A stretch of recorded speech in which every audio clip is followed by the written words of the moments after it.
The young maid saw the Duke's child left alone, until she whispered, "Come, dance with me." The gaslight flickered against the ornate walls of Thornfield Hall, casting long shadows across the marble floor, where the remnants of the evening's grandeur still lingered. The season's most anticipated ball had drawn to its conclusion, leaving behind only scattered flower petals and the fading notes of the orchestra's final waltz. In the west corner, partially hidden behind a column of Italian marble, sat a small figure in white lace, forgotten as thoroughly as yesterday's gossip. Mira Elowen moved silently through the emptying ballroom, her grey servant's dress blending with the shadows. The silver tray in her hands collected abandoned champagne flutes, a task befitting her station. Yet something drew her gaze repeatedly to that lonely corner, where the Duke of Halewood's daughter sat perfectly still, like a porcelain doll placed upon a shelf, and then forgotten.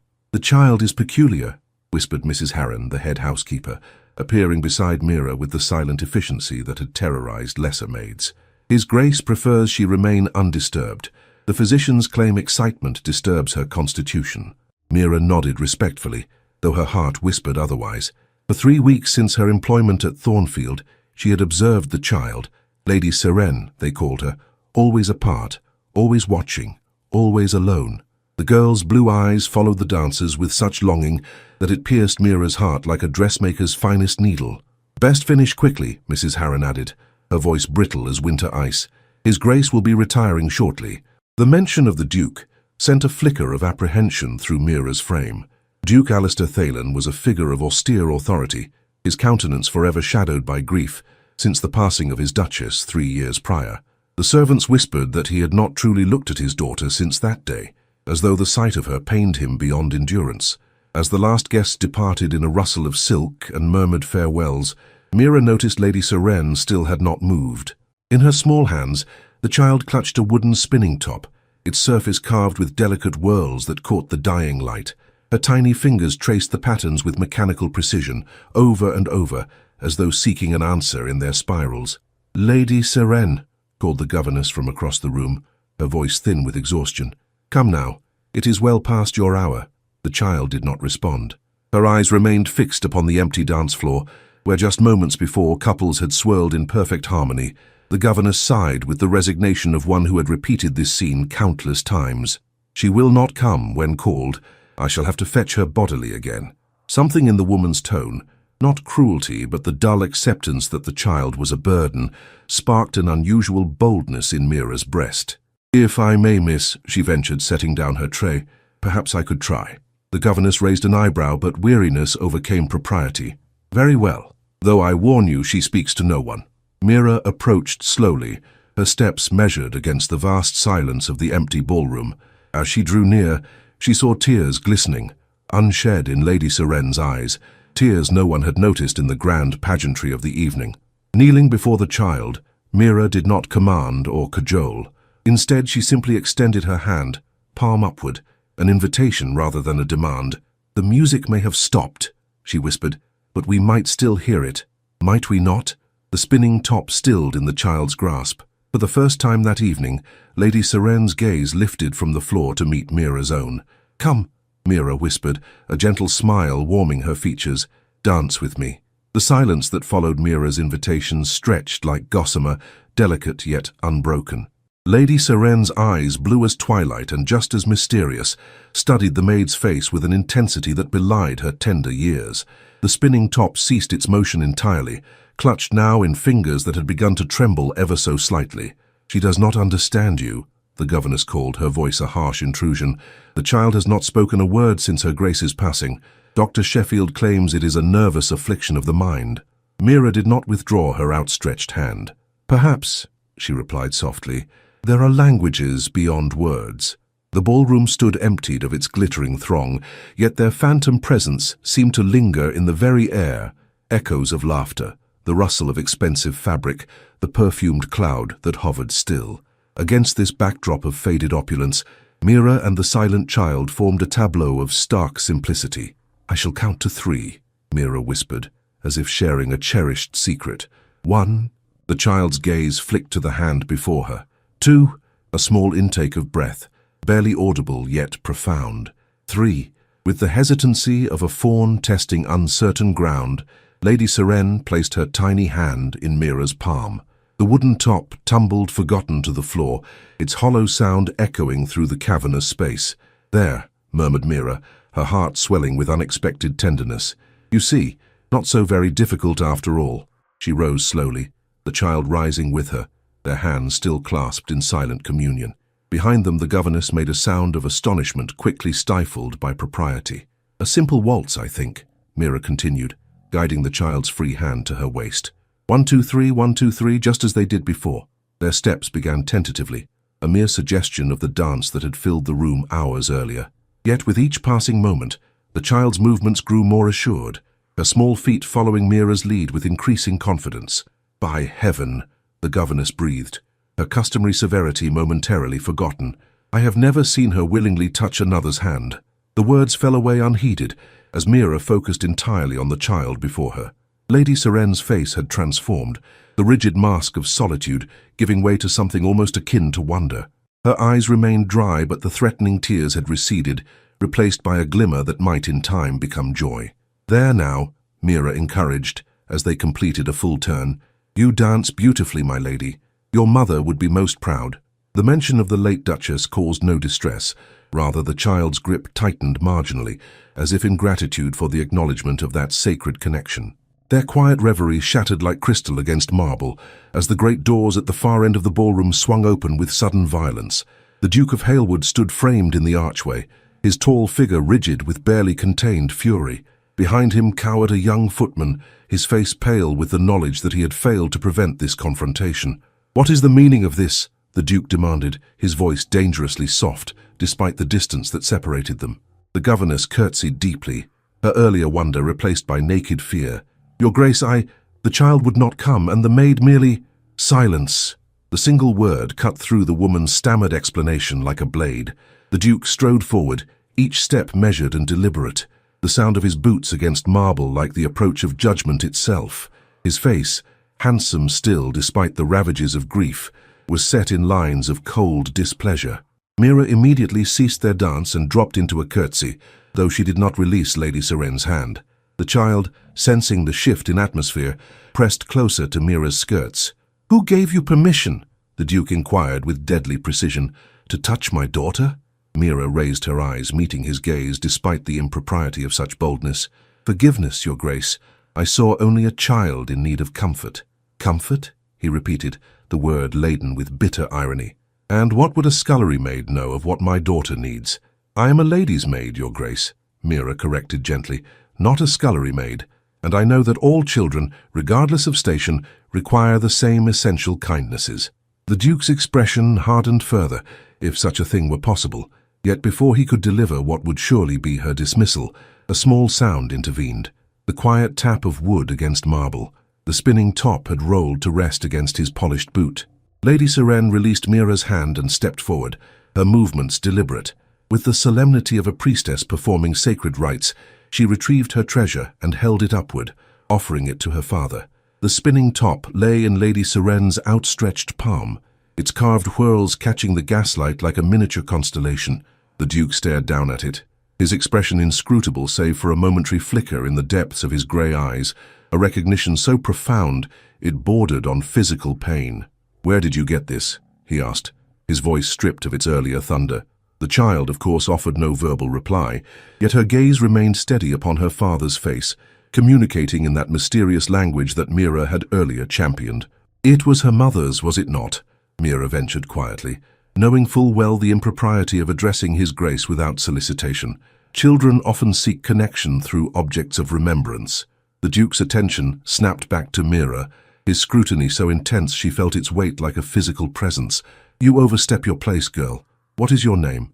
"Mira Elowin, Your Grace." She dipped into another curtsy, though her eyes did not waver from his. "Miss Elowin believes she possesses unique insight into matters beyond her station," the Duke observed coldly, addressing the governess who hovered anxiously at the periphery of this tense tableau. "Tell me, Mrs. Winters, do you find yourself similarly enlightened by her wisdom?" The governess blanched. I merely thought, that is—" "You did not think," he interrupted. "None of you thought. There are reasons why my daughter's routine remains unaltered, reasons prescribed by physicians far more qualified than a lady's maid, barely out of the schoolroom herself. Throughout this exchange, Lady Seren had not withdrawn her offering.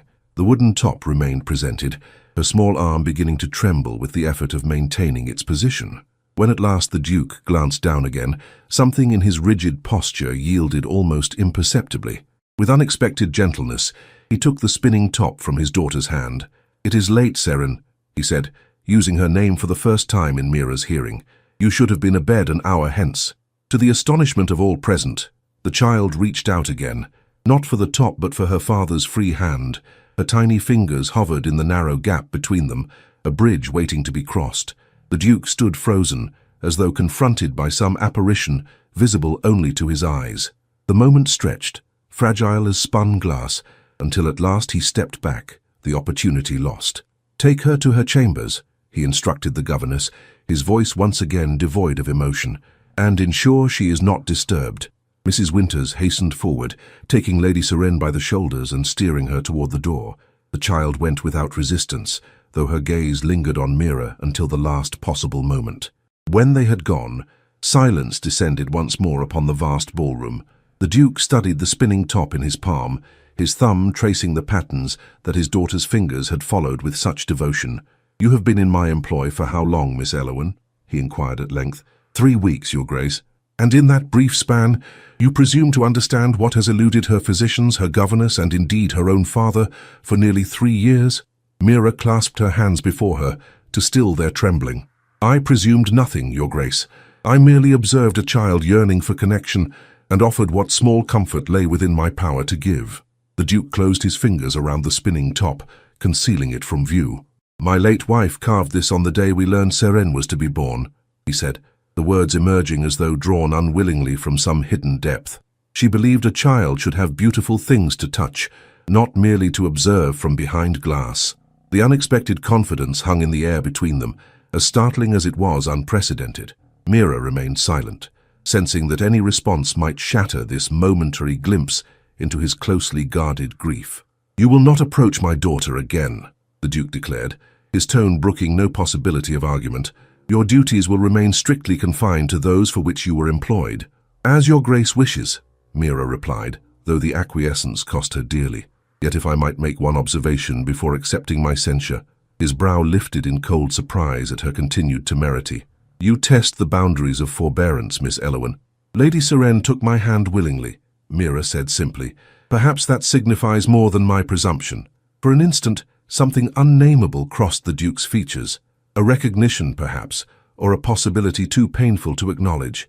Then it was gone, replaced by the impenetrable mask of aristocratic reserve. "Good evening, Miss Elowen," he said with finality, turning toward the door. "I trust there will be no need for us to speak again." Mira curtsied deeply as protocol demanded, but her eyes followed his retreating figure with undisguised concern. In his hand, the Duchess's spinning top remained clutched like a talisman against the encroaching darkness of memory. "What we need and what we believe we need are often at war within us, Your Grace," she whispered to the empty air where he had stood. "Even dukes are not immune to such battles." The gaslight flickered, throwing shadows that danced across the floor, where moments earlier a silent child had briefly found her voice through movement. Tomorrow would bring consequences, Mira knew, yet she could not bring herself to regret the moment when Lady Seren's hand had touched her own in tentative trust. Some risks, her heart whispered, were worth any price that might follow. Dawn arrived with the muted elegance particular to grand houses, filtering through lace curtains and settling upon polished surfaces like a benediction. Mira moved through the east wing with practiced efficiency, arranging Lady Montgomery's toilette for the day ahead. The visiting Countess was a distant cousin to the Duke, arrived 3 days prior with the unspoken purpose of evaluating Lady Seren's progress, or lack thereof. "The child barely acknowledged my presence yesterday," Lady Montgomery remarked, as Mira arranged her hair into an intricate coiffure. "Alistair does her no favours by isolating her thus. A child requires society to flourish." "Perhaps Lady Seren simply requires a different approach, my lady," Mira suggested, carefully securing a pearl-tipped pin. The Countess's gaze met Mira's in the looking-glass. "You speak as one who knows her, yet I understand you've scarce been here a month." Mira felt heat rise to her cheeks. News of her transgression in the ballroom had evidently circulated among the household, though she had thus far escaped formal censure. I merely observed that quiet children often notice more than we credit them for. The Countess pursed her lips. Alistair was similarly reserved as a child. Before Meliora, she trailed off, seemingly conscious of having shared too much with a servant. That will do for my hair. The blue walking dress, I think. As Mira assisted with the final preparations for the Countess's morning constitutional, a timid knock sounded at the chamber door. A young housemaid curtsied nervously upon entering. "Begging your pardon, Miss Elowen, but Mrs. Harren requests your presence in the east parlour directly." Mira's stomach tightened with apprehension. The head housekeeper summoned staff only for matters of grave import, typically to deliver reprimands or dismissals. "You'd best go," Lady Montgomery advised with surprising gentleness. "I can manage my gloves without assistance." The journey to the east parlour seemed interminable, each step bringing Mira closer to what she feared would be her dismissal. The events of the previous night replayed in her mind with merciless clarity: the Duke's cold fury, his explicit command that she not approach Lady Seren again. Yet even now, facing the likely end of her position, she could not regret her actions. Mrs. Harren waited in the parlour, her tall figure silhouetted against the morning light. "Miss Elowen. Prompt, at least. That speaks in your favour. Have I been called to receive my notice, Mrs. Harren?" Mira asked directly, preferring the swift cut of certainty to prolonged anxiety. "Not precisely." The housekeeper's expression remained unreadable. "Though by all rights you ought to be halfway to London by now. His Grace's tolerance for impertinence is not renowned for its breadth." Before Mira could respond, the parlour door opened once more. Mrs. Winters entered, leading Lady Seren by the hand. The child's expression brightened visibly upon seeing Mira, though no sound escaped her lips. "What is the meaning of this?" Mira asked, confusion temporarily overriding protocol. "I was instructed explicitly to maintain distance from Lady Seren."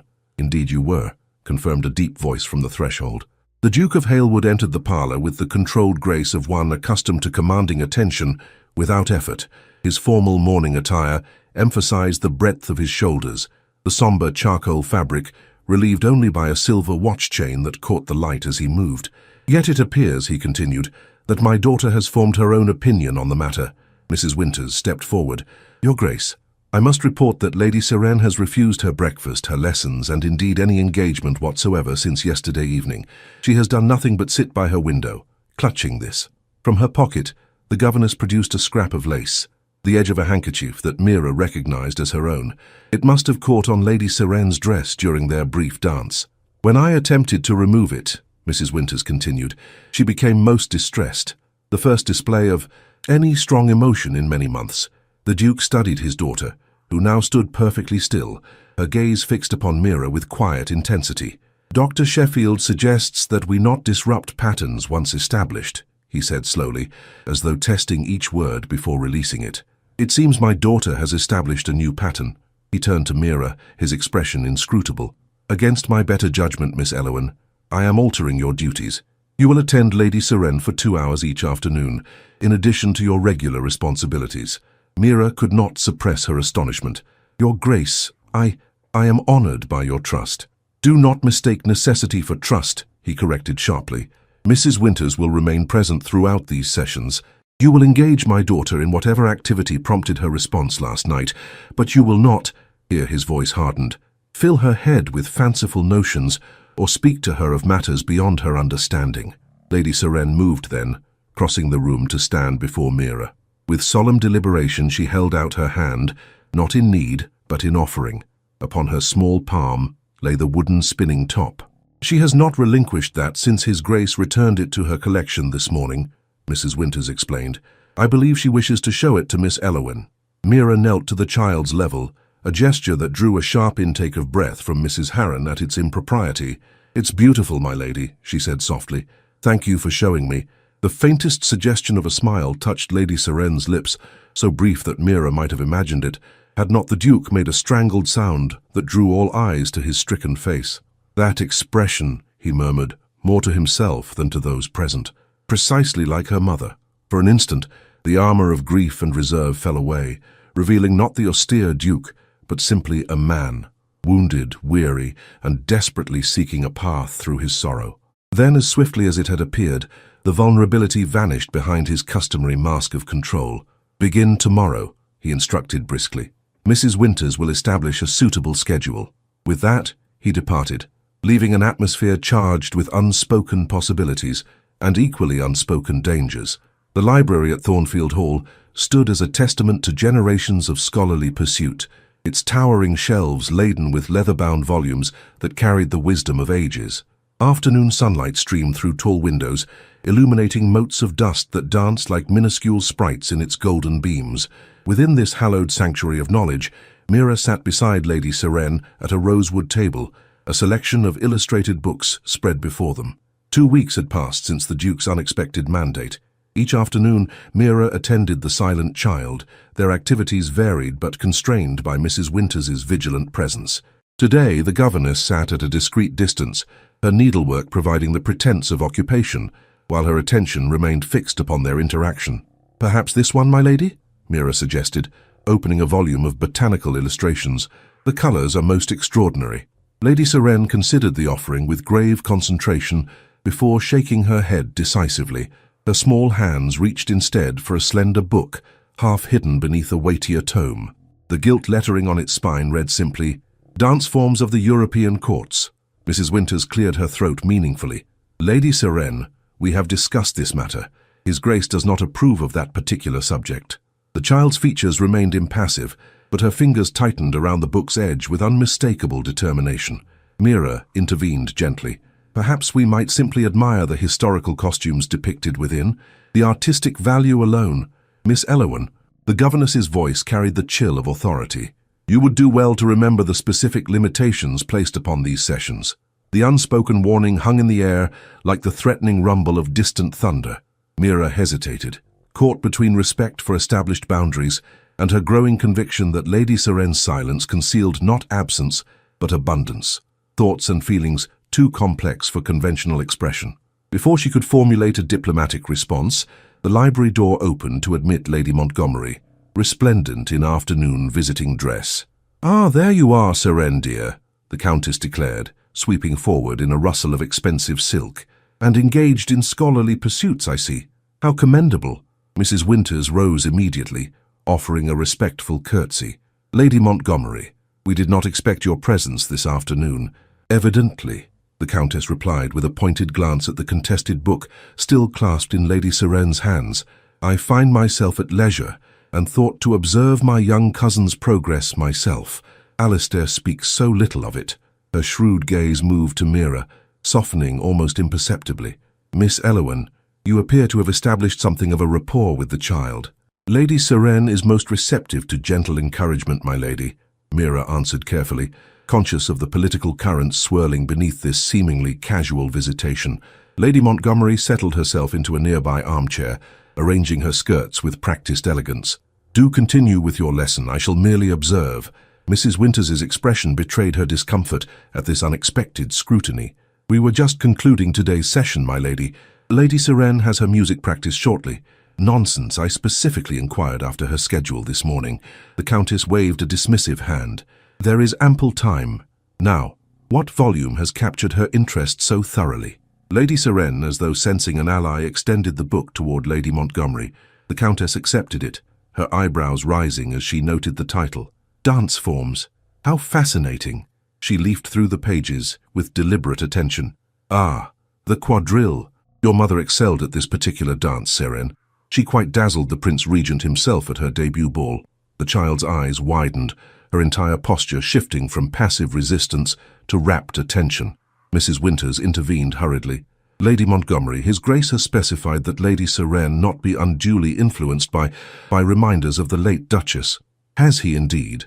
The Countess's tone could have frozen the Thames in midsummer. "How curious that Alistair believes memory can be governed by decree. Memory, like water, will always find its path, regardless of the barriers we erect." She turned to Lady Seren, her expression softening. "Your mother loved to dance, child. When she moved, it was as though music had taken human form." She extended the book, open to an illustration of dancers in mid-figure. "Do you see how they hold their hands? Just so." To Mira's astonishment, Lady Seren rose from her chair and attempted to position her arms according to the illustration. The movement was tentative, unpracticed, yet executed with such earnest concentration that it brought an unexpected tightness to Mira's throat. Excellent, my dear, Lady Montgomery encouraged. Now the feet. This is most improper. Mrs. Winters stood abruptly. I must insist we conclude immediately. His Grace was most explicit. His Grace, interrupted a deep voice from the doorway, finds himself surrounded by women intent upon countermanding his instructions. The Duke filled the entrance to the library, his tall figure casting a long shadow across the sunlit floor. His expression betrayed no emotion, save for a tightening at the corners of his mouth that spoke of carefully controlled displeasure. Lady Seren's arms dropped instantly to her sides, her brief animation extinguished like a candle snuffed by a careless hand. "Cousin," Lady Montgomery greeted him with unruffled composure, "how fortunate that you join us. Seren has been displaying a most natural aptitude for the dance forms that so distinguished her lineage. I expressly forbade such activities," the Duke replied, his voice deceptively mild, "as I believe all present were well aware." Mira stood, placing herself slightly before Lady Seren in an instinctive gesture of protection. "Forgive me, Your Grace. The fault is entirely mine. I permitted Lady Seren to select the volume, knowing its contents might not meet with your approval." The lie fell from her lips with surprising ease, driven by the certainty that she, unlike Mrs. Winters, would face no permanent consequences for such defiance. The governess's livelihood depended entirely upon the Duke's favor. Mira's did not. The Duke's gaze shifted to her, his eyes narrowing slightly as though he perceived the untruth but chose not to challenge it directly. "Your dedication to assuming responsibility does you credit, Miss Elowen, however misplaced." He turned to his daughter, who now stood perfectly still, her face once more an unreadable mask. "Seren, you will accompany Mrs. Winters to the music room. Now." The child did not move. Instead, her small hand reached out, seeking Mira's with unmistakable intent. "Seren," the Duke's voice hardened, "I shall not repeat myself." Lady Montgomery rose, inserting herself between father and daughter with practiced social grace. "Alistair, a moment of your time in private, if you please. There are matters regarding Halewood's eastern properties that require your immediate attention." The transparent pretext hung awkwardly in the air, fooling no one yet offering a dignified retreat from the brewing confrontation. After a moment's tense silence, the Duke inclined his head fractionally. "Very well. Mrs. Winters, escort my daughter to the music room. Miss Elowen, you are dismissed until tomorrow." As Mira curtsied and turned to leave, she felt a small hand brush against her skirts, the lightest of touches, yet eloquent in its silent farewell. When she dared glance back, Lady Seren was watching her with an expression that transcended her years, combining childish longing with something deeper, more knowing. The moment passed in the space of a heartbeat, leaving Mira to wonder if she had imagined the flash of understanding that passed between them, a recognition of shared purpose in the quiet revolution taking place within Thornfield's austere walls. The portrait gallery stretched along the western wing of Thornfield Hall, its walls hung with generations of Thalans who gazed down with aristocratic hauteur from gilded frames. Mira moved quietly through this corridor of painted eyes, carrying a fresh arrangement of hothouse flowers destined for Lady Montgomery's chambers. The afternoon light slanted through tall windows, casting long shadows across the polished floor and illuminating motes of dust that danced in its golden beams. She paused before a portrait larger than the others, a woman in her early 20s, fair-haired and luminous, against a backdrop of muted greens. Unlike the stern expressions of her painted companions, this subject wore a smile of such gentle radiance that it seemed to warm the entire gallery. "The late Duchess," came a voice from behind her, "painted in her first season as Alistair's wife." Mira turned to find Lady Montgomery regarding her with an inscrutable expression. "Forgive me, my lady, I was delivering these to your chambers." "And found yourself captivated by Meliora." The Countess moved to stand beside her, both women now facing the portrait. Understandable. She had that effect on everyone she encountered. The resemblance between mother and daughter was unmistakable, the same delicate features, the same thoughtful eyes. Yet where Lady Seren's gaze held shadows of unspoken sorrow, her mother's shone with unabashed joy. "She looks very happy," Mira observed softly. She was. Lady Montgomery's voice carried a wistful note. "Meliora brought light into rooms merely by entering them. When she—" The Countess paused, composing herself.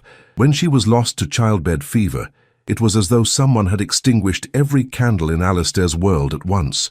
Mira studied the portrait more carefully, noting details she had missed at first glance. The Duchess held a small wooden object in her hands, the spinning top that now belonged to Lady Seren.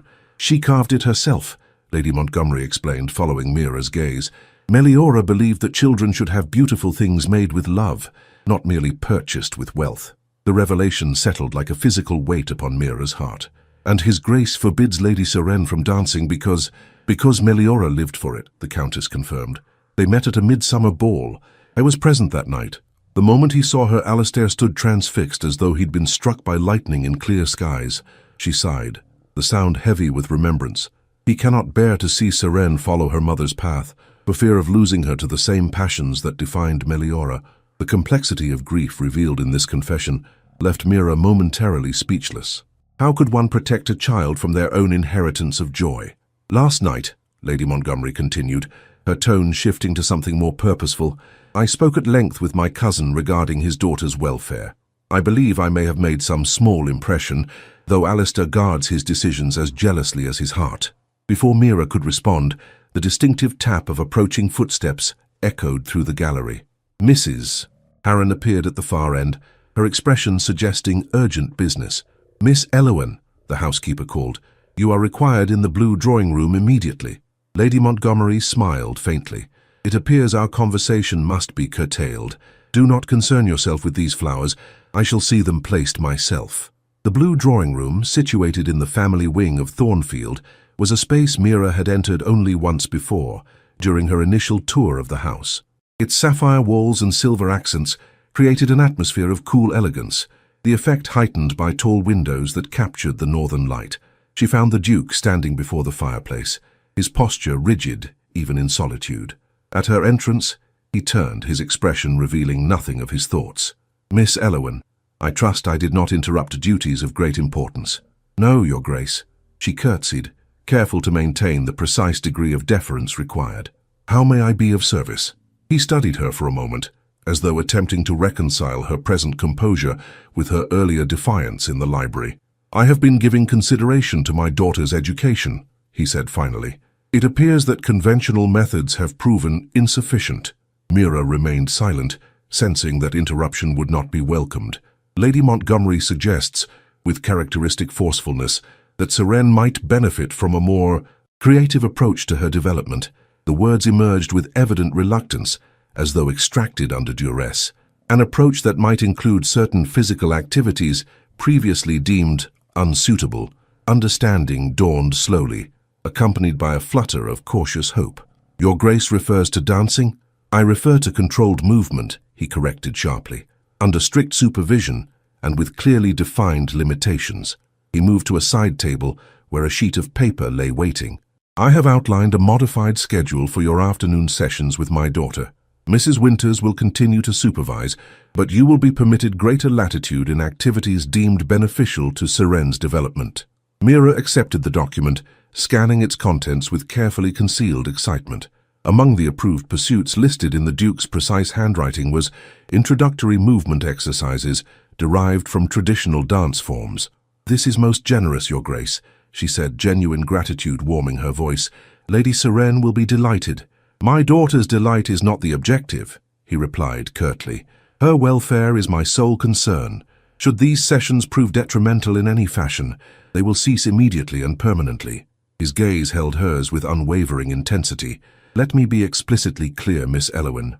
This concession does not constitute approval of your previous interference in matters beyond your station. It is a measured experiment, undertaken at my cousin's insistence and against my better judgment. The warning was unmistakable, yet beneath its harsh delivery, Mira sensed something else, a desperate hope, perhaps, that this experiment might succeed where all others had failed. I understand perfectly, Your Grace, she answered quietly, and I shall honor your trust with the utmost care. A flicker of something passed across his features, not quite softening, but a momentary lapse in the rigid control he maintained. Seren has responded to you in a manner unprecedented since her mother's passing. I would know why. The directness of the question caught Mira unprepared. Truth seemed the only appropriate response. Perhaps because I see her, Your Grace, not merely her silence or her sorrow, but her complete self. And I do not? The words emerged soft yet dangerous, like steel wrapped in velvet. Forgive me, but I believe you see your own grief reflected in her, Mira replied, surprising herself with her boldness, which is not the same as seeing her as she is now or as she might become. She expected anger, perhaps even immediate dismissal. Instead, the Duke turned away, his profile sharp against the afternoon light. When he spoke again, his voice carried an unfamiliar quality, a vulnerability carefully controlled yet unmistakably present. "Begin tomorrow. The music room will provide suitable space for your exercises. Mrs. Winters has been instructed accordingly." The formal dismissal in his tone was clear. Mira curtsied deeply, turning to leave before her good fortune could be reversed by some misstep. "Miss Elowen." She paused at the threshold, looking back. "Do not mistake this concession for weakness," the Duke said, his eyes meeting hers with flinty resolve. "I will always act in my daughter's best interest, regardless of cost." "As would any father worthy of the name, Your Grace," Mira replied softly. "On that I believe we stand in perfect accord." The music room at Thornfield Hall had stood largely unused since the Duchess's passing. Dust covers shrouded the pianoforte and harp, lending the chamber the air of a forgotten shrine. Tall windows faced east, capturing morning light that seemed almost hesitant to disturb the room's solemn quietude. It was here that Mira awaited Lady Sirene for their first sanctioned movement session, her hands clasped tightly to conceal their slight trembling. Mrs. Winters arrived precisely at the appointed hour, leading Lady Sirene by the hand. The child's expression brightened visibly upon seeing Mira, though as always, no sound escaped her lips. "His Grace has instructed me to remind you of the boundaries established," the governess began, consulting a small notebook. "Physical exertion must not exceed 15 minutes. Lady Sirene must not be encouraged in displays of emotional excess. All movements must maintain proper decorum suitable to her station." Mira acknowledged these directives with appropriate gravity, though inwardly she wondered at the fear that drove such rigid constraints. What damage could possibly arise from a child's simple joy in movement? "I shall observe from this position," Mrs. Winters continued, settling herself in a chair near the door. "You may proceed." Kneeling before Lady Sirene, Mira smiled gently. "Good afternoon, my lady. I thought perhaps we might begin by removing these dust covers and allowing some light into this beautiful room. Would you assist me?" The child nodded, her solemn gaze following Mira to the nearest shrouded shape, a delicate occasional table bearing what appeared to be a music box. Together they lifted the protective cloth, revealing an exquisite rosewood case inlaid with mother-of-pearl. "How lovely," Mira murmured, carefully opening the lid. A soft melody immediately filled the room, a simple waltz rendered in clear, bell-like tones. "I believe this is a polonaise in E minor. Do you know it, my lady?" Lady Sirene's eyes widened in recognition. Her small fingers reached toward the music box, hovering just above its surface as though afraid direct contact might shatter some precious spell. "It was Her Grace's favorite," Mrs. Winters remarked unexpectedly, her customary severity momentarily softened by remembrance. She would play it often during her confinements. The revelation lent the delicate melody additional poignancy. Mira watched as Lady Sirene swayed almost imperceptibly to the rhythm, her body remembering what her conscious mind perhaps could not. "Shall we move a little?" Mira suggested, extending her hands. "Just as we did that evening in the ballroom?" The child hesitated, glancing toward Mrs. Winters, as though seeking permission.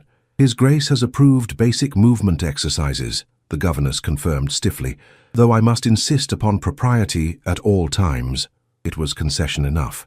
Lady Sirene placed her small hands in Mira's, allowing herself to be guided into a simple box step that matched the music box's gentle tempo. At first, her movements were tentative, uncertain, but as the minutes passed, a remarkable transformation occurred.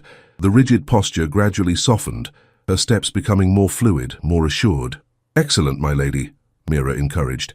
"You have a natural grace." A sound from the doorway caused all three to turn. The Duke stood at the threshold, his tall figure casting a long shadow across the polished floor.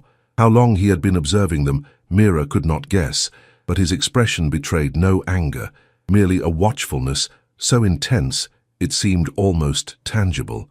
Mrs. Winters rose immediately. "Your Grace, we were just continuing as instructed," he completed for her, entering the room with measured steps. "Do not let my presence interrupt." The music box completed its melody and fell silent, leaving an expectant hush in its wake. Lady Sirene had frozen in place, her earlier animation replaced by the familiar mask of cautious reserve. To everyone's astonishment, the Duke approached the music box and rewound its mechanism. The polonaise began anew, filling the stillness with its bittersweet refrain. "This belonged to your mother," he said to Lady Seren, his voice carefully controlled. "She brought it from her family home when we married." It was the first time Mira had heard him refer directly to the late Duchess in his daughter's presence. The effect on Lady Seren was immediate. She took a step toward him, her expression suddenly vulnerable with hope. The Duke seemed momentarily at a loss, as though having opened a door he now found himself unsure whether to proceed through it or retreat to safer ground. His gaze shifted to Mira, containing something that might, in another man, have been interpreted as a plea for guidance. Understanding instinctively what was needed, Mira stepped back, creating space between herself and Lady Seren. "Perhaps His Grace might demonstrate the proper form for a polonaise," she suggested.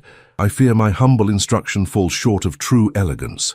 Mrs. Winters inhaled sharply at this presumption, but the Duke silenced any objection with a slight gesture of his hand.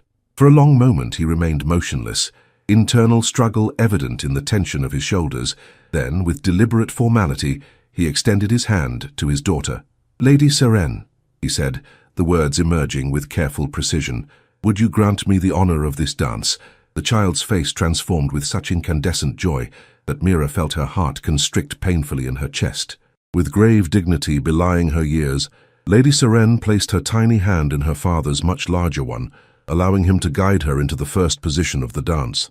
Their movements were hesitant at first, the Duke clearly rusty in the practice, his daughter unfamiliar with the steps.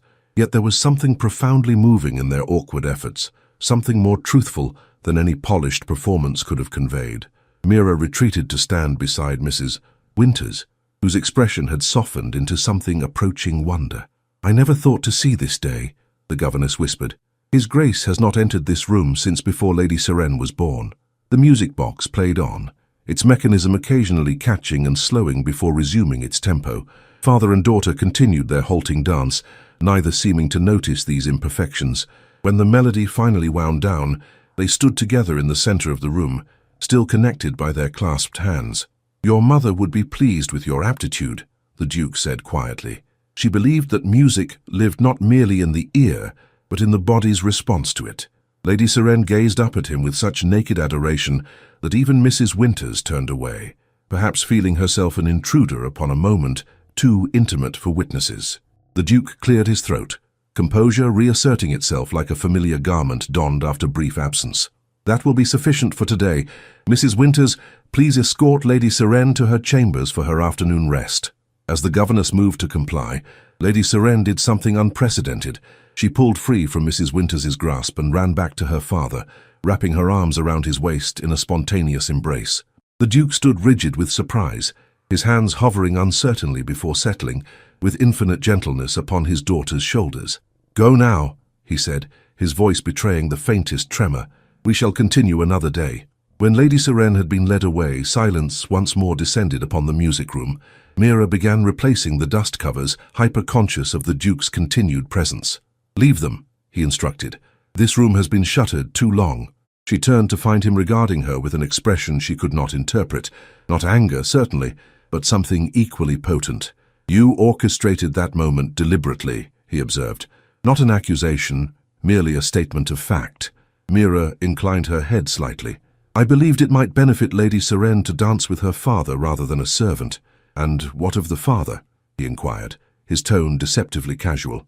"Did you consider what it might cost him?" The question hung between them, fraught with layers of meaning beyond its simple phrasing. Mira met his gaze steadily, offering the only answer truth would permit. "Some prices, Your Grace, are worth paying." Summer descended upon Thornfield with languid splendor, painting the gardens in vibrant hues and warming the ancient stone until it seemed to radiate golden light. 6 weeks had passed since that watershed moment in the music room.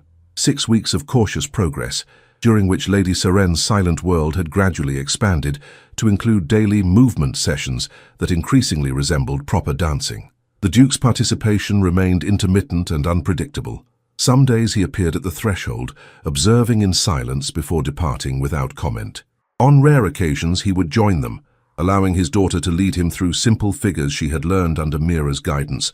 These moments retained a sacred quality, as though each represented another stone laid carefully across a chasm of grief. "You have achieved a minor miracle," Lady Montgomery remarked to Mira one afternoon as they watched Lady Seren practicing a basic waltz turn in the garden pavilion. Alistair speaks of you with something approaching respect. No small feat for one in your position. Mira adjusted the ribbon in her charge's hair, conscious of the impropriety of such a conversation. His Grace merely recognizes his daughter's progress, my lady. I serve only as instrument to that end. The Countess's expression suggested she found this assessment inadequate. Modesty becomes you, Miss Elowen, but false modesty does not. The change in both father and daughter is self-evident to any with eyes to see. Before Mira could formulate an appropriately humble response, Lady Seren tugged at her sleeve, directing her attention to a butterfly that had alighted on a nearby rosebush. The child's face betrayed such innocent wonder that Mira felt momentarily breathless with gratitude for the privilege of witnessing this small joy. She is becoming her mother's daughter again, Lady Montgomery observed softly. Meliora could never pass a butterfly without following its path, no matter how many times her governesses scolded her for ruining her slippers in the dew. The comparison seemed to please Lady Seren, who smiled one of her rare, luminous smiles that transformed her solemn features into a portrait of childish delight. These expressions came more frequently now, though they remained precious in their scarcity. The midsummer ball is but a fortnight hence, the Countess continued. The first Thornfield has hosted since Meliora's passing. I have persuaded Alistair that Seren should attend, if only for the opening set. Mira concealed her surprise at this announcement. The Duke had expanded his daughter's privileges gradually, but a formal social occasion represented a significant leap beyond their controlled private sessions. His Grace must have great confidence in Lady Seren's progress, she ventured cautiously. Lady Montgomery's lips curved in the faintest suggestion of a smile. His Grace required substantial persuasion. However, I believe he recognizes that his daughter cannot remain forever cloistered within these walls, however safe they might seem. The Countess rose, smoothing her elegant afternoon dress with practiced hands. You will, of course, attend her throughout the evening. Mrs. Winters lacks both the temperament and the understanding to manage Serene in such a setting. It was not a request, but a statement of fact, delivered with aristocratic certainty that her wishes would be implemented without question. Before Mira could respond, a footman appeared at the garden path, his expression suggesting urgent business. Begging your pardon, my lady, but His Grace requests Lady Montgomery's presence in the library immediately. A messenger has arrived from London with documents requiring attention. The Countess sighed with theatrical resignation. Duty calls as ever. Miss Elowen, pray continue with Seren until her afternoon rest. As Lady Montgomery departed, Mira turned to find Lady Seren watching her with unusual intensity, as though attempting to communicate some urgent message through gaze alone. What is it, my lady? She inquired, kneeling to the child's level. Lady Seren reached into the pocket of her pinafore and withdrew a folded piece of paper. With solemn ceremony, she pressed it into Mira's hand, her eyes never leaving Mira's face. Puzzled, Mira unfolded the paper to reveal a drawing executed with remarkable skill for a child so young. It depicted 3 figures standing hand in hand before what appeared to be Thornfield Hall, a tall man, a small child, and between them, a woman whose simple dress marked her as distinctly not aristocratic. Is this us? Mira asked softly, recognition dawning with a peculiar ache in her chest. Lady Seren nodded, her expression suddenly vulnerable with hope. It's beautiful, my lady. You have your mother's artistic talent, I think.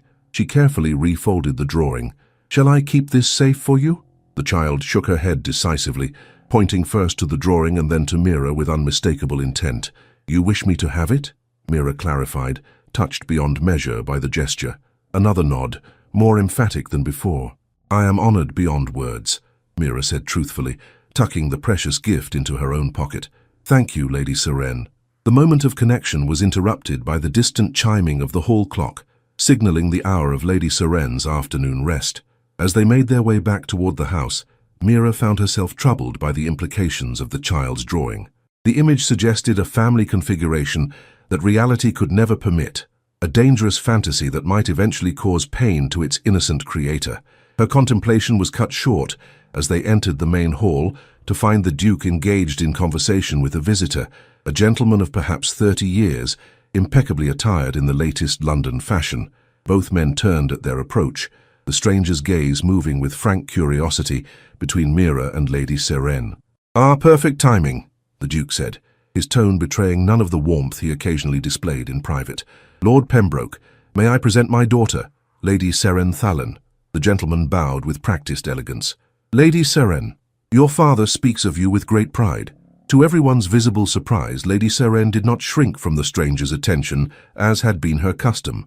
Instead, she executed a small curtsy, her movements displaying the grace she had cultivated over recent weeks. "Remarkable," Lord Pembroke murmured, glancing at the Duke. "You did not exaggerate her progress." The Duke's expression softened marginally. "Miss Elowen, please escort Lady Seren to Mrs. Winters for her afternoon rest. You may then attend Lady Montgomery, who has expressed a desire to review preparations for the midsummer ball." As Mira curtsied and turned to leave, she caught the visiting gentleman watching her with undisguised interest, an attention that caused immediate discomfort. "The maid appears to have established quite a rapport with your daughter," she heard him remark to the Duke as they departed. "One hopes such familiarity will not prove problematic as she matures." The Duke's response was lost as they ascended the stairs, but its tenor could easily be imagined. Mira guided Lady Seren to her chambers, with a curious heaviness settling in her chest, a reminder of the vast social chasm that separated her from her charge, and, by extension, from the Duke himself. Mrs. Winters awaited them, her sharp gaze noting Lady Seren's flushed cheeks and loosened hair ribbon with silent disapproval. "Lady Montgomery mentioned a midsummer ball," Mira said as she transferred Lady Seren to the governess's care. "Has His Grace confirmed Lady Seren's attendance?" "Indeed," Mrs. Winters replied, her tone suggesting limited enthusiasm for the prospect. "Though I advised against such premature exposure to society, the child remains unpredictable in her responses." Mira studied Lady Seren, who now sat quietly by the window, her attention captured by a volume of botanical illustrations.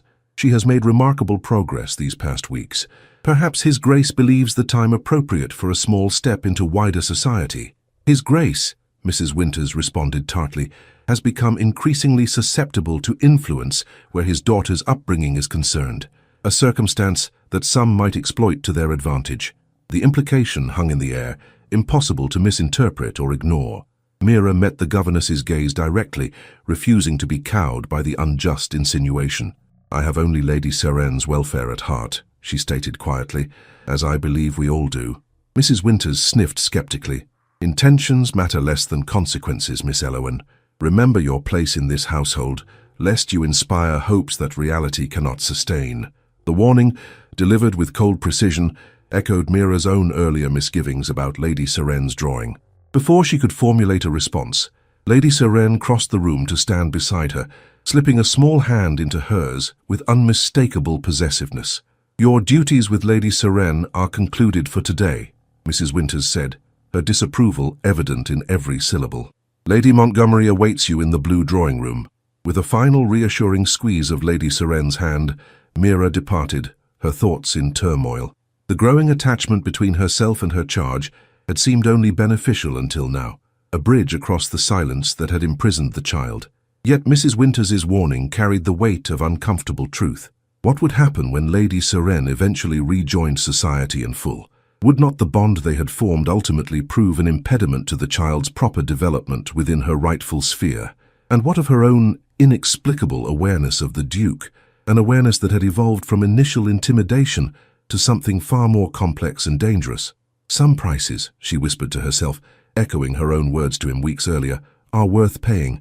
Yet as she made her way to the blue drawing-room, she could not help but wonder if the price might ultimately prove higher than any of them had anticipated. The night of the midsummer ball arrived, with all the pageantry Thornfield Hall had not witnessed in years. Carriages lined the sweeping drive, disgorging the county's finest families in a procession of silks, satins, and hereditary jewels that caught the light of strategically placed torches.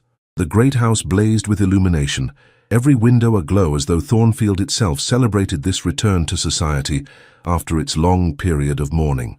In Lady Seren's chambers, final preparations were underway, amid an atmosphere of barely contained excitement.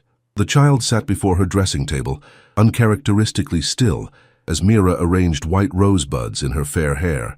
Her gown of pale blue silk had been specially commissioned for the occasion, simple enough for a child her age, yet bearing subtle embellishments that marked it as the work of London's finest modiste.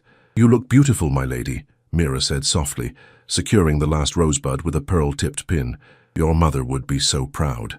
At the mention of the Duchess, Lady Seren's gaze lifted to meet Mira's in the looking-glass.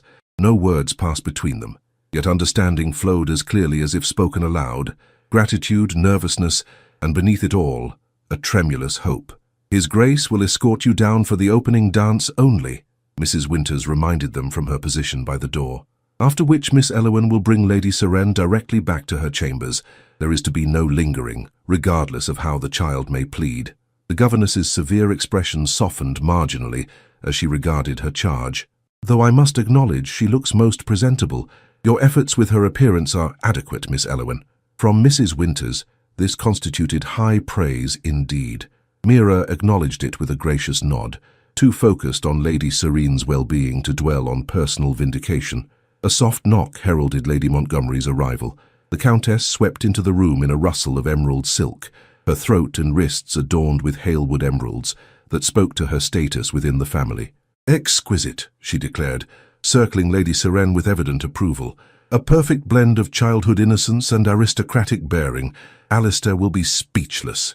Lady Seren beamed under this praise, her usual solemnity giving way to barely suppressed excitement. She twirled once, allowing the silk skirts to billow around her ankles in a manner that would have been deemed unseemly mere months ago.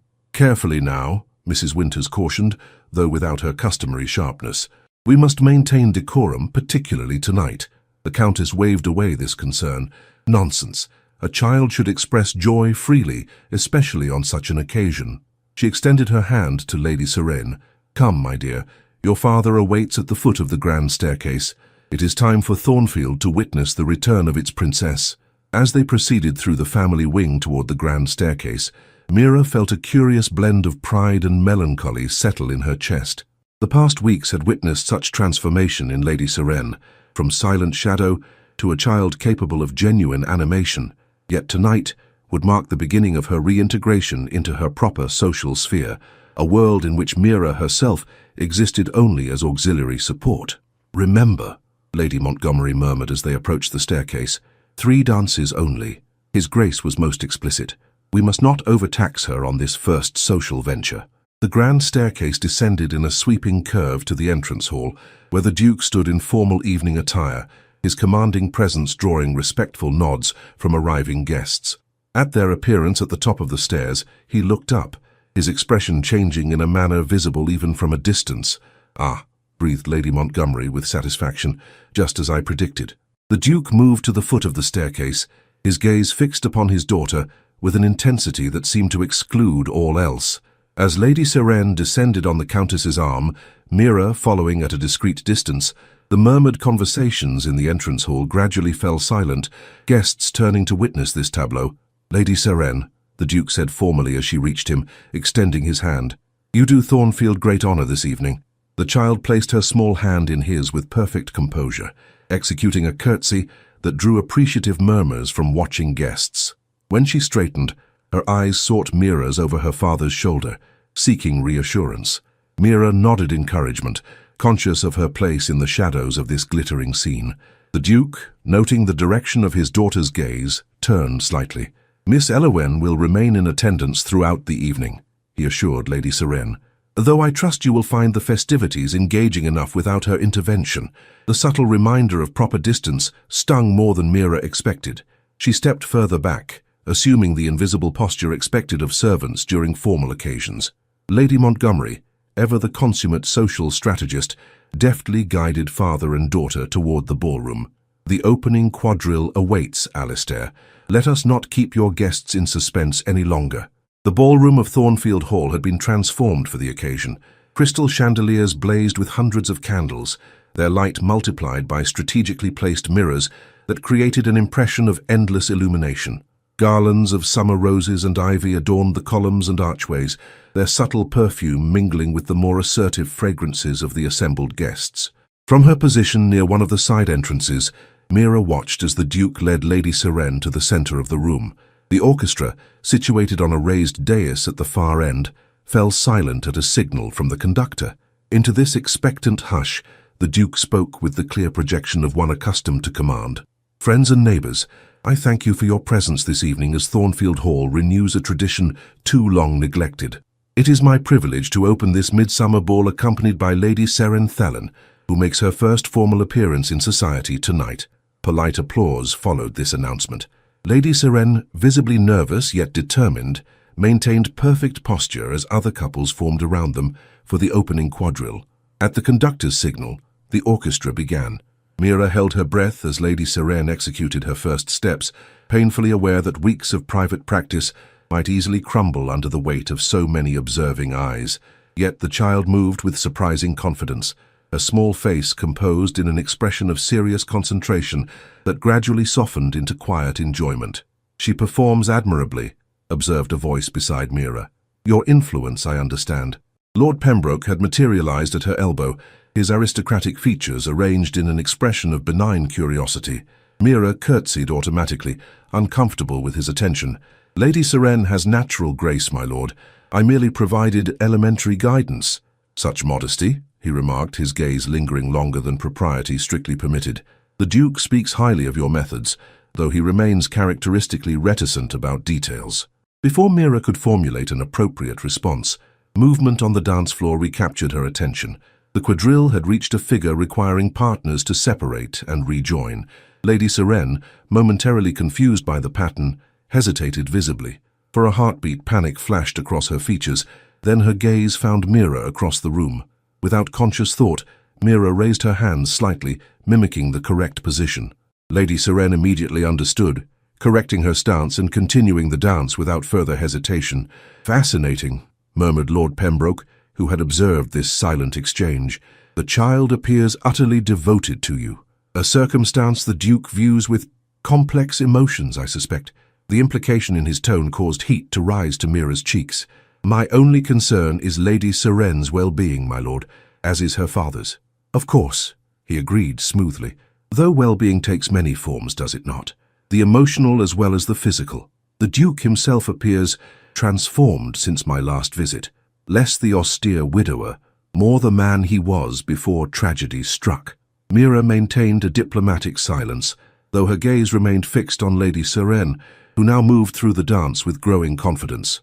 The Duke, too, seemed to have shed some portion of his habitual reserve, his movements more fluid than she had ever observed, his expression no longer rigidly controlled. "I wonder," Lord Pembroke continued in the same casual tone, "if Halewood fully appreciates the nature of the changes occurring within his household, or their potential consequences." Before Mira could decipher this cryptic observation, the quadrille concluded. Applause filled the ballroom as the Duke bowed formally to Lady Seren, who returned a perfect curtsy. "If you'll excuse me, my lord," Mira said, seizing the opportunity to escape his unsettling scrutiny. "I must attend Lady Seren." She made her way through the crowd, arriving at Lady Seren's side, just as Lady Montgomery joined them, her expression one of unabashed triumph. "Perfection," the Countess declared. "Every eye in the room upon you both, exactly as it should be." She turned to the Duke. "Alistair, you must allow Seren one more dance before she retires. The Talbots' youngest son would be a suitable partner, just there, with his mother." The Duke's gaze remained on his daughter, whose flushed cheeks and bright eyes spoke eloquently of excitement rather than fatigue. "Do you wish to continue for one more dance, Seren?" Lady Seren nodded eagerly, then looked to Mira with a question in her eyes. "I shall remain right here, my lady," Mira assured her, watching every step. As the Countess departed to arrange the promised dance, the Duke addressed Mira directly for the first time that evening. "She performs well. Your instruction has proven more valuable than anticipated." The grudging acknowledgement warmed Mira despite its reserved delivery. "Lady Seren has courage, your grace. The rest is merely practice." Something shifted in his expression, a softening around the eyes perhaps, or a slight relaxation of the stern mouth. "Do you attribute to her what many would claim as their own achievement?"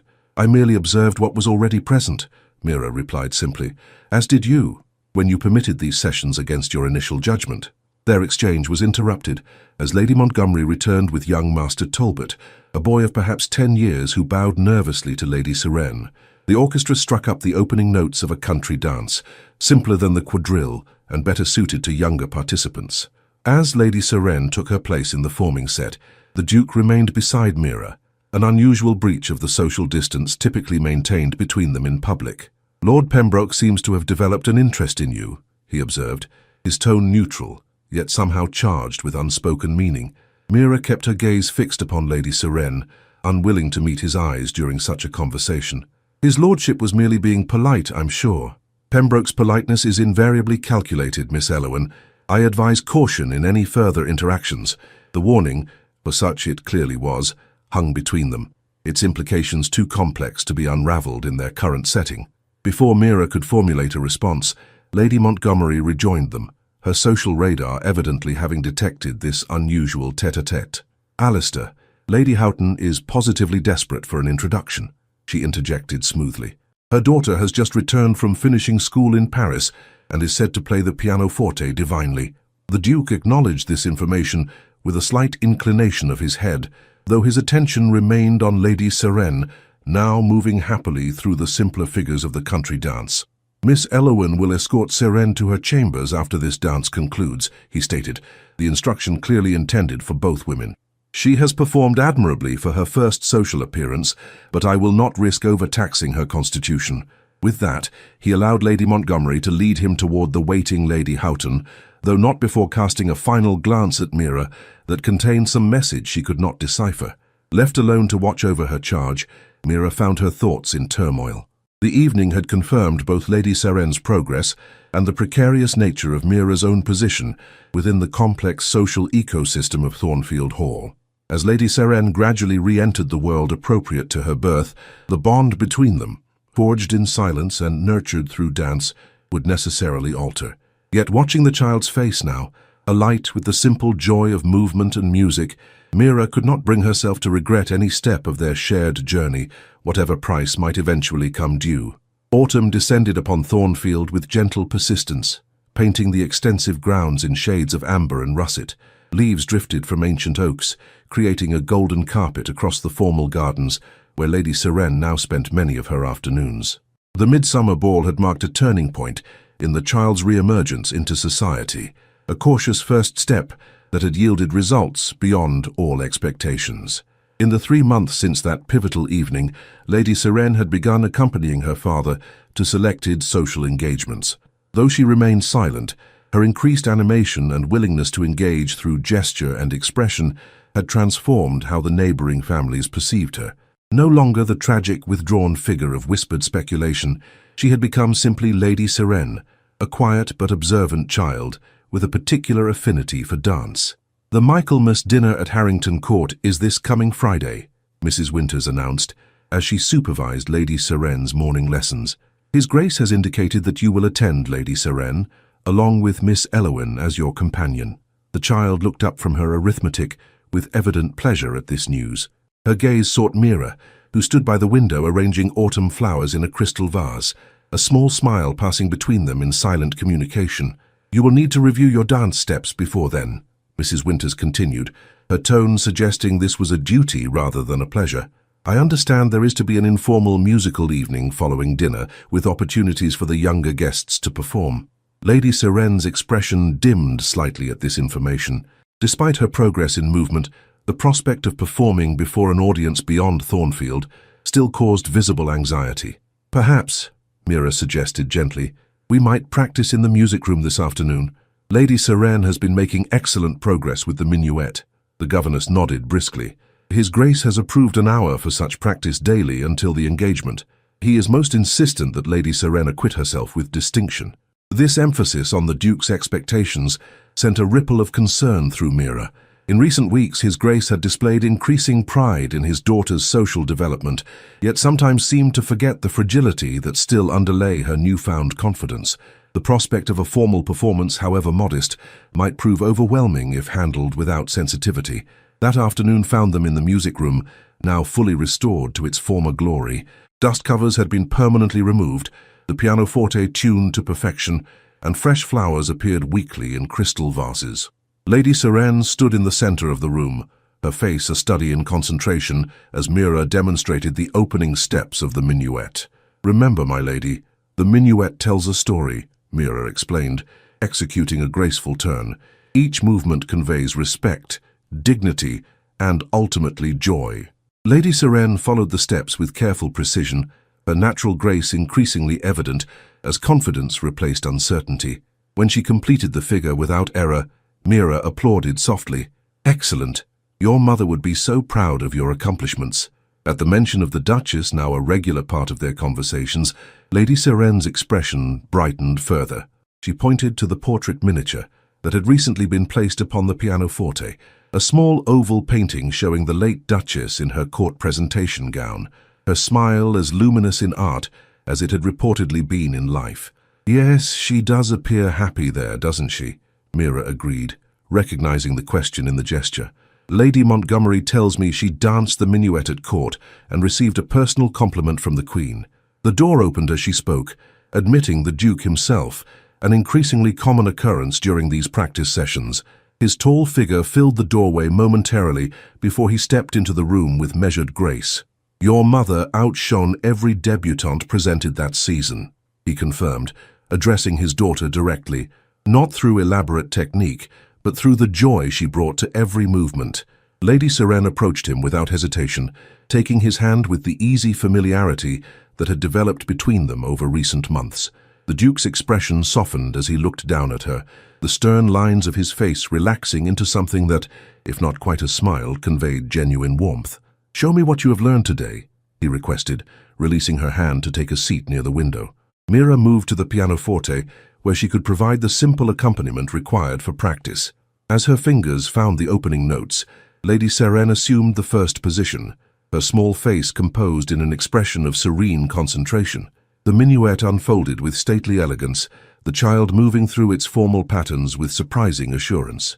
When she executed a particularly challenging turn without faltering, the Duke nodded approval, a gesture that brought visible pleasure to his daughter's face. "She has a natural aptitude," he observed to Mira as the piece concluded.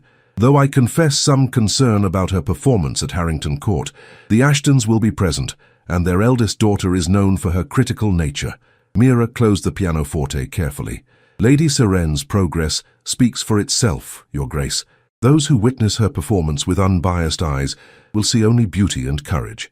The Duke's gaze lingered on his daughter, who had moved to examine a portfolio of musical scores with evident interest.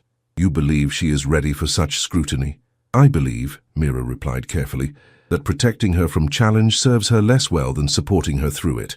Lady Serene has demonstrated remarkable resilience these past months." A shadow crossed the Duke's features, there and gone so quickly that Mira might have imagined it. "I have been accused, not without cause, of excessive caution where my daughter is concerned." "Caution born of love, Your Grace," Mira offered quietly. "No one who observes you with Lady Serene could doubt your devotion to her well-being." The unexpected softness of this observation seemed to catch him off guard. For a moment his customary reserve faltered, revealing a vulnerability that sent an unexpected warmth through Mira's chest. "You have a talent, Miss Elowen," he said after a measured pause, "for perceiving what others might overlook. It is a quality I have come to value." The admission hung between them, weighted with implications neither dared acknowledge directly. Before Mira could formulate a response that would not transgress the boundaries of propriety, Lady Serene returned to them, carrying the portfolio she had been examining. She opened it to reveal sheet music for a complex waltz, pointing first to the notes and then to her father with questioning eyes. "You wish me to dance this with you?" the Duke interpreted, surprise evident in his tone. "The Vienna waltz is rather advanced for your current studies, Serene." The child's expression remained resolute, her determination clear despite her silence. She extended her small hand toward her father, the gesture unmistakably an invitation. After a moment's hesitation, the Duke rose. "Very well. Miss Elowen, are you familiar with this piece?" "Yes, Your Grace," Mira confirmed, returning to the pianoforte. "Though I must warn you, my playing does not approach the standard you might be accustomed to." A ghost of a smile touched his lips, a rare expression that transformed his stern features. "I suspect we shall all be making accommodations for one another's limitations this afternoon." As Mira began to play, father and daughter moved into the opening position of the waltz. The Duke adjusted his steps to match his daughter's smaller stride, creating a modified version of the dance that honored its essential character while accommodating her capabilities. Watching them from the pianoforte, Mira felt an unexpected tightness in her throat. The tableau before her, stern, grief-stricken Duke and silent, lonely child, transformed through shared movement into figures of genuine harmony, spoke more eloquently than words ever could of healing's gradual progress. Yet even as she celebrated this transformation, a shadow of melancholy touched her heart. With each step Lady Seren took toward her rightful place in society, the bond between them would necessarily alter. The child would eventually outgrow her need for the companion who had first coaxed her from silence, as was proper and inevitable. And the Duke? The thought remained unfinished, too dangerous to contemplate even in the privacy of her own mind. The waltz concluded with a flourish, Lady Seren executing a perfect curtsy as her father bowed formally before her. To Mira's astonishment, the child then turned toward her and repeated the gesture, a silent acknowledgement of gratitude that brought unexpected tears to her eyes. "Well done, Lady Seren," she said, blinking rapidly to dispel the unwelcome moisture. "You shall outshine everyone at Harrington Court, I have no doubt." The Duke studied his daughter with evident pride, then turned his attention to Mira. "You have worked wonders, Miss Elowen. I find myself increasingly in your debt." "I have merely guided what was already present, Your Grace," Mira demurred, uncomfortable with praise that felt simultaneously excessive and insufficient to describe the complex relationship that had developed between herself and her charge. "Nevertheless," he insisted, "your contribution to Seren's progress cannot be overstated. I should like to speak with you further on this matter. Perhaps you might attend me in the library after dinner this evening? Lady Montgomery will sit with Seren." The formal request, delivered with careful neutrality, nevertheless sent an inexplicable flutter of apprehension through Mira's chest. "Of course, Your Grace. At what hour would be most convenient?" 9 o'clock, he replied, his expression revealing nothing of his intentions. "We have much to discuss regarding future arrangements." Future arrangements. The phrase hung in the air between them, laden with possibilities both promising and disturbing. As the Duke departed with his daughter, Mira remained seated at the pianoforte, her fingers resting lightly on the silent keys. What future could possibly exist within the rigid constraints of their respective positions, and why did the prospect of discovering the Duke's intentions fill her with such conflicting emotions of hope and dread? The library at Thornfield Hall had always impressed Mira with its solemn grandeur. Walls lined with leather-bound volumes reaching toward a coffered ceiling, massive oak desk positioned to capture optimal light from tall windows, and in winter, a fire perpetually maintained in the carved marble fireplace. Tonight that fire cast dancing shadows across the room, softening its austere lines and creating an atmosphere of unexpected intimacy. Mira entered precisely at 9 o'clock, her appearance betraying none of the nervous anticipation that had accompanied her preparation for this meeting. She had changed from her day dress into her best evening attire, a gown of deep blue wool, simple in cut, but flattering to her slender figure. A small cameo, her mother's sole legacy, adorned her throat while her hair remained in its customary modest arrangement. The Duke stood before the fireplace, his tall figure silhouetted against the flames. At her entrance he turned, revealing an expression that gave no hint of his thoughts. "Miss Elowen, punctual as always," he observed, gesturing toward a chair positioned near his own. "Please, be seated." The invitation to sit in his presence rather than stand as protocol, dictated for a servant receiving instructions, marked this meeting as unusual from the outset. Mira complied, perching on the edge of the chair with hands folded carefully in her lap. "I trust Lady Seren has retired for the evening?" she inquired, seeking safe ground for the conversation's beginning. "Indeed. Lady Montgomery is reading to her, some fanciful tale of knights and princesses that Seren appears to find captivating." A suggestion of amusement softened his features momentarily. "My cousin insists that imagination requires nurturing as much as intellect." "A wise perspective, Your Grace," Mira agreed. "Lady Seren's artistic talents certainly suggest a lively inner world." The Duke nodded, studying her with that penetrating gaze that always made Mira feel transparent, as though her every thought lay exposed to his scrutiny. "You have served this household with distinction these past months, Miss Elowen," he began, his tone formal yet not cold. "Your influence on my daughter's development has exceeded all reasonable expectations." "Lady Seren required only understanding, Your Grace," Mira replied, uncomfortable with praise that felt unearned. "The courage and determination were entirely her own. And yet," he countered, "it was you who first perceived those qualities when others, myself included, saw only brokenness and limitation." He paused, his gaze dropping momentarily to the flames. "You have given my daughter back to me, Miss Elowen, a debt not easily discharged." The raw honesty of this declaration left Mira momentarily speechless. When she found her voice, it emerged softer than intended. "There is no debt, Your Grace." Lady Seren's welfare has been reward enough for any service I might have rendered. The Duke rose abruptly, moving to the massive desk where a decanter and glasses had been arranged. May I offer you some sherry? The offer, another departure from the protocols governing interactions between master and servant, indicated the unusual nature of this conversation. Mira inclined her head in acceptance, watching as he poured two modest measures with the precise movements that characterized his every action. When he returned, offering her the crystal glass, their fingers brushed momentarily. The brief contact sent an inexplicable warmth through Mira's frame, causing her to withdraw her hand perhaps more quickly than grace required. "Forgive me," the Duke said, misinterpreting her reaction. "I forget myself. Such familiarity is inappropriate." "No, Your Grace," Mira hastened to clarify. "I was merely startled. Your courtesy is most appreciated." He resumed his seat, studying her over the rim of his glass with an intensity that caused her to lower her gaze. "I have received a letter from Lord Pembroke," he stated abruptly, the apparent non sequitur catching Mira by surprise. "Indeed, Your Grace?" she responded cautiously, unsure of the relevance of this information to their meeting. "He has requested permission to address certain inquiries to you directly." The Duke's voice remained neutral, though something in his posture suggested tension. "Inquiries of a personal nature." Understanding dawned with discomforting clarity. Lord Pembroke's interest during the midsummer ball had not been merely casual observation, but something more deliberate. "I see," Mira said, her voice carefully controlled. "His lordship does me great honor, though I confess some surprise at his attention." "Do you?" The Duke's question carried an edge she could not interpret. "Pembroke is not known for impulsive decisions. His interest, while unexpected given the discrepancy in your stations, is not entirely incomprehensible." The faint praise delivered with such clinical detachment stung in ways Mira had not anticipated. "Your Grace is most generous in his assessment." "You misunderstand me," the Duke said quickly, leaning forward. "I merely observe that Pembroke, despite his many shortcomings, possesses sufficient discernment to recognize exceptional qualities when they present themselves."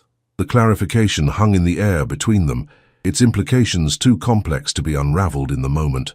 Mira sipped her sherry, grateful for the moment's reprieve from direct conversation. "I have not yet responded to his request," the Duke continued after a pause. "I wish to ascertain your feelings on the matter before doing so."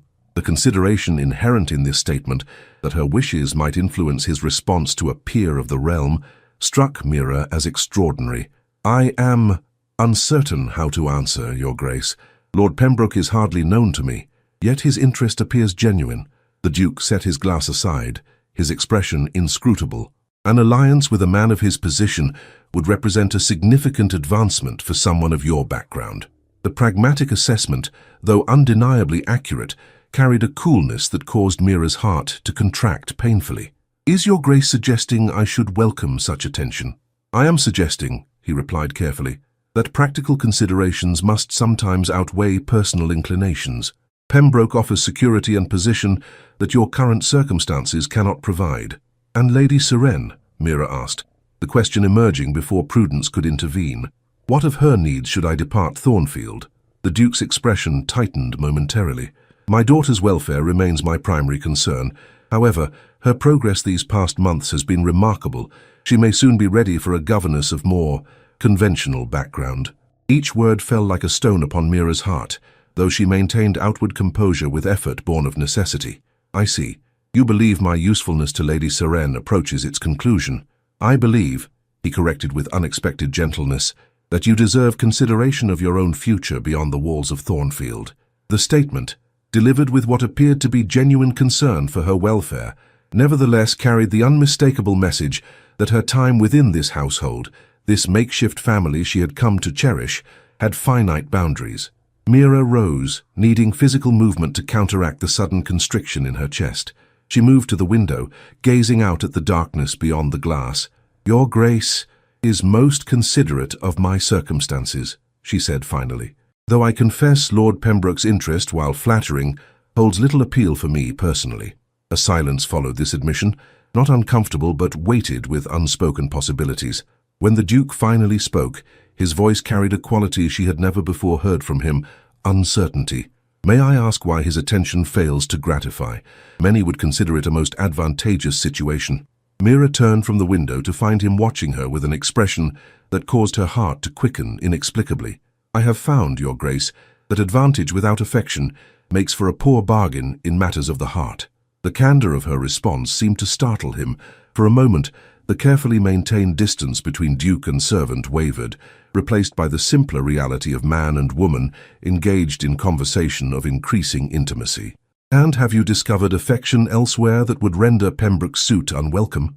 The question, delivered with careful neutrality, nevertheless carried implications that sent a flush of heat to Mira's cheeks. "My attachments at Thornfield are not of a nature that could reasonably influence such decisions," she replied with equal care.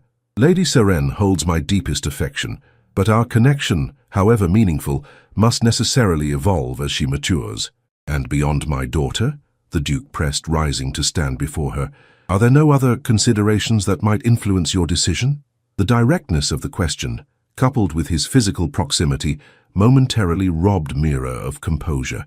She lowered her gaze, conscious suddenly of the vast gulf separating their stations, a gulf no amount of shared experience could truly bridge.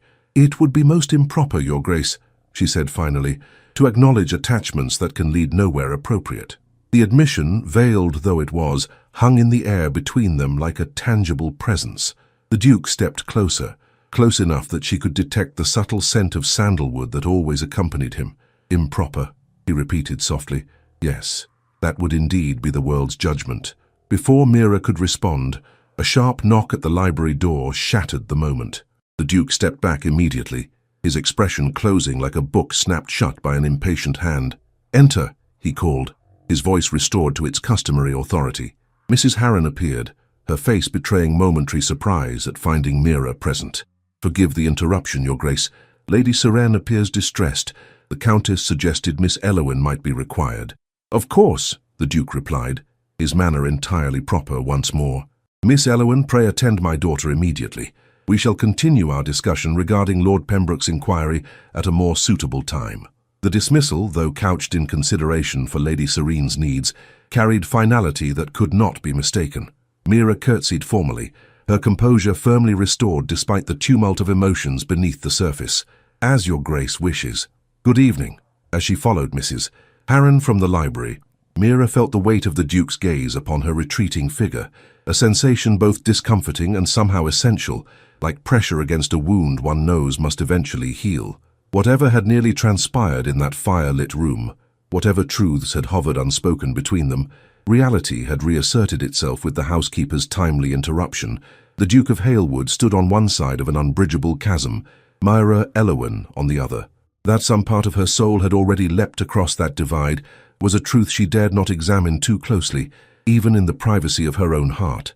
The gardens of Thornfield Hall lay blanketed in the first snowfall of winter, their formal patterns transformed into a landscape of pristine white. From the nursery window, Mira watched Lady Serene tracing patterns in the frost that decorated the glass, her small finger creating elaborate whirls, reminiscent of those carved into her mother's spinning top. In the month since the illuminating conversation in the library, Mira had observed a subtle shift in the household's atmosphere, a tension beneath the surface that remained unacknowledged, yet palpably present. Lord Pembroke's interest had been politely but firmly discouraged, though not by any action on Mira's part. The Duke had apparently responded to his peer's inquiry without further consultation, a circumstance that left Mira suspended in uncertain limbo regarding her position and future. "Miss Elowen," Lady Serene's governess called from the doorway, "His Grace requests your presence in the blue drawing-room immediately. I shall remain with Lady Serene until your return." Mira nodded acknowledgement, smoothing her skirts with suddenly unsteady hands. "Of course, Lady Serene, I shall return shortly." The child turned from her frost drawings, fixing Mira with that penetrating gaze that always seemed to perceive far more than her years should permit. She nodded once solemnly, as though offering reassurance rather than seeking it. The journey to the blue drawing-room seemed simultaneously interminable and far too brief. Mira's thoughts raced with possibilities, none entirely satisfactory. Perhaps the Duke had reconsidered Lord Pembroke's suit after all. Perhaps he had engaged a new companion for Lady Serene, rendering Mira's position redundant. Perhaps— She paused outside the drawing-room door, gathering composure before knocking softly. "Enter," came the Duke's voice, its tone revealing nothing of his mood or intentions. Mira stepped into the room to find not only the Duke, but also Lady Montgomery seated near the window. The Countess's presence suggested a formal occasion of some significance, causing Mira's apprehension to increase tenfold. "Miss Elowen," the Duke greeted her, his expression carefully neutral. "Thank you for attending so promptly." "Your Grace, Lady Montgomery." Mira curtsied to each in turn, maintaining the perfect decorum expected of her position, despite the anxiety coursing through her veins. "Please, be seated," the Countess invited, gesturing to a chair positioned opposite them. "What we have to discuss requires some deliberation." This unusual courtesy, coupled with the formality of the setting, confirmed Mira's suspicion that significant changes approached. She sat as directed, hands folded in her lap to disguise their slight trembling. "Miss Elowen," the Duke began without preamble, "I have been giving considerable thought to my daughter's education and future development. Her progress these past months has been nothing short of remarkable, owing in no small part to your influence." "Lady Seren's courage deserves all credit, Your Grace," Mira responded automatically, the familiar deflection offering momentary refuge from uncertainty. A ghost of a smile touched the Duke's lips. "Your modesty, while commendable, does not alter facts. My daughter has flourished under your guidance in ways no one, myself least of all, anticipated." Lady Montgomery leaned forward slightly. "What my cousin means to convey, Miss Elowen, is that Seren's continued advancement requires careful consideration of all factors contributing to her well-being." The measured phrasing suggested a diplomatic delivery of unwelcome news. Mira steeled herself for the inevitable conclusion. Her services, having fulfilled their temporary purpose, would now be politely but firmly dispensed with. "I understand," she said quietly. "Lady Seren's needs must naturally take precedence over all other considerations." "Precisely so," the Duke agreed, his gaze holding hers with unexpected intensity, "which is why I have determined that maintaining the bond between you and my daughter serves her best interests moving forward." The statement, so contrary to her expectations, momentarily robbed Mira of speech. She looked between the Duke and Countess, seeking clarification. "I don't understand, Your Grace. I had thought, that is, our previous conversation suggested that I considered your usefulness to Seren approaching its conclusion." The Duke completed her thought with surprising gentleness. "A deliberate misdirection, I confess. I needed to ascertain certain truths before proceeding with the proposal I now lay before you." Lady Montgomery nodded encouragement. "Do continue, Alistair. Miss Elowen's confusion only increases with delay." The Duke rose, moving to stand before the fireplace in a posture that suggested contained energy rather than his customary stillness. "I find myself, Miss Elowen, in the unusual position of owing my daughter's salvation to a woman of no particular birth or fortune, yet possessed of qualities I have come to value beyond all conventional considerations." He turned to face her directly, his expression more open than she had ever witnessed. "In short, I find that Thornfield cannot function properly without your presence, nor, I suspect, can its master." The implication in these words sent a flush of heat to Mira's cheeks. "Your Grace, Allow me to be explicit," he interrupted, his voice gaining confidence with each word. "I am proposing, Miss Elowen, not continuation of your employment, but elevation to a position where your influence on my daughter may continue unimpeded by the constraints of your current station." Understanding dawned slowly, then with blinding clarity. "You cannot mean marriage, Miss Elowen," the Duke confirmed, the word falling into the room like a stone into still water. "I am proposing matrimony between us." Lady Montgomery's expression suggested barely suppressed satisfaction as she observed Mira's stunned reaction. "Before you respond, my dear, understand that this proposal comes after considerable deliberation. The conventional path would certainly be less complicated. Society will question such a match," the Duke acknowledged frankly. "My peers will whisper of mésalliance and inappropriate elevation. None of this concerns me in the slightest, provided you are prepared to weather such storms at my side." Mira rose unsteadily, overwhelmed by the magnitude of what was being offered. "Your Grace, while I am honored beyond expression by your proposal, I must ask, is this arrangement primarily for Lady Seren's benefit? For if so, I fear it may eventually breed resentment where now there is only—" She broke off, unable to complete the thought aloud. The Duke crossed the room in 3 swift strides, stopping before her with uncharacteristic uncertainty visible in his expression. "What I feel for you, Miss Elowen, Mira, began with gratitude, I cannot deny. Yet it has evolved into something far more essential. I find myself unwilling to contemplate a future where I cannot turn and find you at hand, challenging my assumptions and illuminating perspectives I would otherwise overlook. He hesitated, then with deliberate intent took her hand in his. In simpler terms, I have developed an attachment that transcends considerations of station or propriety. An attachment I believe, I hope, might not be entirely unwelcome to you. The touch of his hand around hers, warm and unexpectedly gentle, sent cascades of sensation through Mira's frame. She looked up to meet his gaze directly, finding in those grey eyes a vulnerability that mirrored her own. "It is not unwelcome," she admitted softly. "Indeed, it has become rather essential to my own happiness, though I never permitted myself to acknowledge such an impossible hope." Lady Montgomery cleared her throat discreetly. "I believe my presence is no longer required for this discussion. Alistair, Miss Elowen, I shall look in on Seren and inform her that you will both attend her shortly, with news that I suspect will bring her considerable joy." As the Countess departed, closing the door with deliberate softness behind her, silence descended upon the drawing-room. Mira remained conscious of the Duke's hand still holding hers, a physical connection that seemed to embody the emotional bridge they had constructed between their disparate worlds. "I must ask directly," the Duke said after a moment, his voice low and intent. "Will you consent to become my wife, Mira Elowen? To stand as Duchess of Halewood and mother to my child? To face whatever storms society might conjure with the same courage you have demonstrated these past months?" Mira drew a steadying breath, allowing herself to fully acknowledge the truth she had kept carefully guarded within her heart. "I will, Your Grace, Alistair, though I bring nothing to this union save myself and whatever qualities you find worthy of such extraordinary elevation." "You bring everything essential," he corrected gently. "Compassion where there was coldness, light where shadow had prevailed, the courage to reach across silence when all others had abandoned hope." With careful deliberation, he raised her hand to his lips, placing a kiss upon her knuckles that sealed their understanding more effectively than any formal declaration. "We shall tell Seren together," he said, his voice warming with anticipation of his daughter's reaction, "though I suspect she has long understood what we ourselves were slow to recognize." "That her drawing?" Mira recalled suddenly, the three figures holding hands before Thornfield. She knew, even then. The Duke smiled, a full, unguarded expression that transformed his features from handsome severity to something approaching joy. "My daughter has always seen clearly, even in her silence. She recognized your heart, when mine was still too wounded to perceive its equal."